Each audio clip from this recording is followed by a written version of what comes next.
Hello and welcome to another edition of the Sharma Show Global. It's the Sharma Show, but in English. So look, I have to say this, and I think some people might not like what I'm about to say, but have you seen the show before? So I think Indians are a little needy. And look, I understand why as well. India has recently been out of an abusive relationship with Britain, where Britain constantly beat us, took all of our money, and told us we were good for nothing.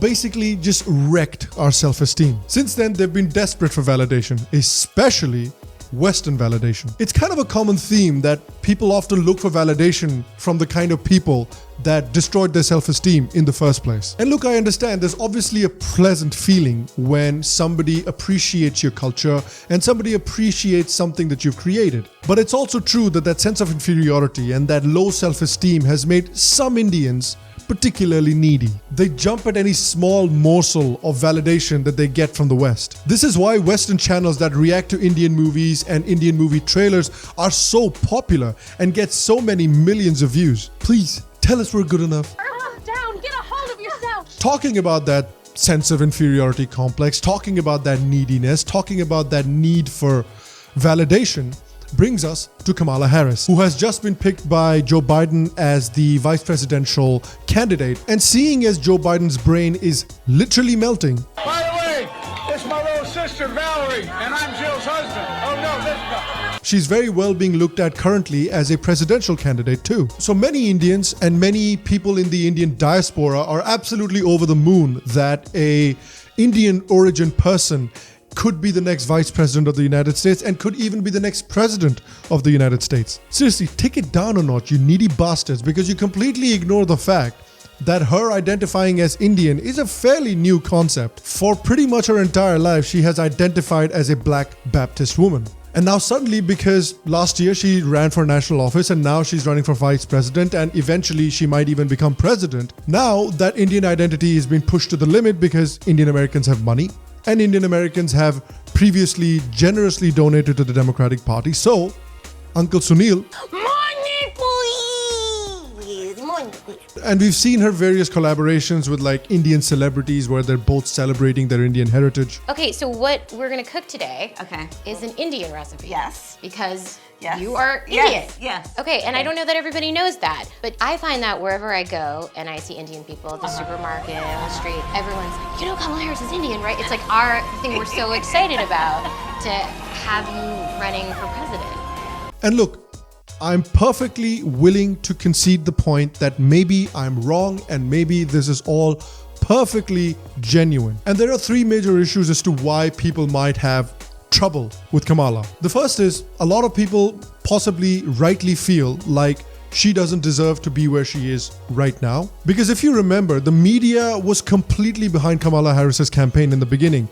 They pushed her campaign to the moon, especially after she called Joe Biden basically a segregationist. But despite that, her campaign pretty quickly fizzled out. People clearly did not want her. There were other candidates that people liked. There were other candidates that people supported. And now she has basically leapfrogged all of those candidates and jumped to the front of the line. And I can understand if people feel that she hasn't necessarily earned it. And the second part about her being extremely proud and extremely cognizant of her Indian American heritage. Let's take a look at her track record in terms of how she's actually treated her country of origin. Being from that background and as proud as she is from that background, has she tried to understand the issues that are going on in India in an honest way? Has she taken the time to understand the nuances of Indian politics, and has she represented those nuances fairly in the American political sphere? Because if she does really understand these issues, then some of Biden's policies should really worry her. But instead of really speaking out against some of these Biden's policies, she has in fact indicated that she's going to be supporting most of these policies. So when Biden first became the candidate, there was a great amount of hope that Biden would be fair with India.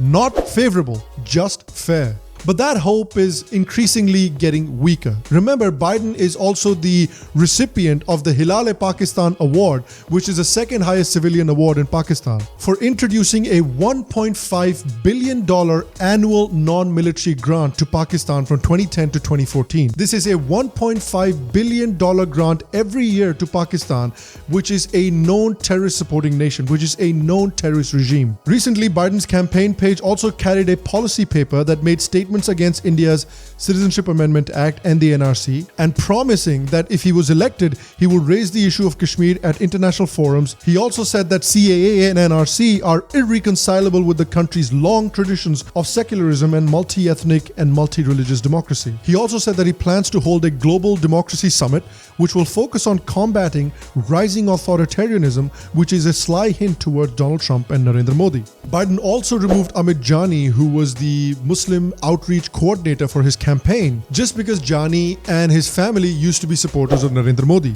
And again, Harris has not only not spoken out against any of these policies, she's in fact herself said that we have to remind Kashmiris that they're not alone in the world. What a weird thing to say. It's kind of like saying that we have to remind New Yorkers that they're not alone in this world. Well, of course they're not alone in this world because they're part of America. Similarly, Kashmir is part of India. So when you make these statements, you're internationalizing an already settled issue. Do you really think that someone that understands India, someone that understands Indian culture, Indian history, Indian politics would really have said that? In fact, the press secretary that Kamala Harris also recently hired has been peddling the same fascism lies about India. Would she not do this due diligence? And she might be covering all of her bases, because guess who one of her biggest donors is?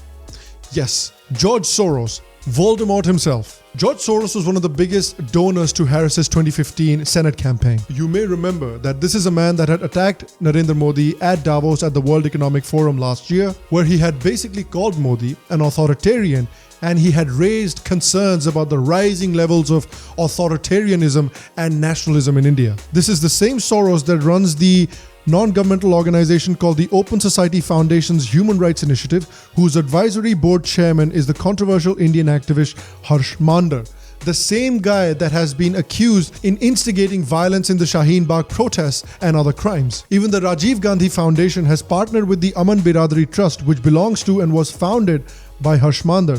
Another partner for Rajiv Gandhi Trust was HRLN, or the Human Rights Law Network, which actively fought cases to keep the Rohingyas in India, legally supported the urban Naxals, and fought against many sedition laws in India. HRLN was funded heavily by George Soros' Open Society, of which Harsh Mander is the chairman of the advisory board. So again, the kind of people that she is associated with and the kind of statements that she's made in the past indicates that this is not someone who really wants to understand the political and cultural situation in India, or who wants to represent those situations in a fair manner in America. And if we look at her track record, we see someone who is an opportunist. We see someone who can change her beliefs and change her opinions on a dime. She has been for the death penalty and against the death penalty when it has suited her. She has championed state legislation under which parents whose children were found to be habitually truant in elementary school could be prosecuted, despite concerns that it would disproportionately affect low-income people of color. And despite that, she has called herself a progressive prosecutor. In 2014, she declined to take a position on Proposition 47,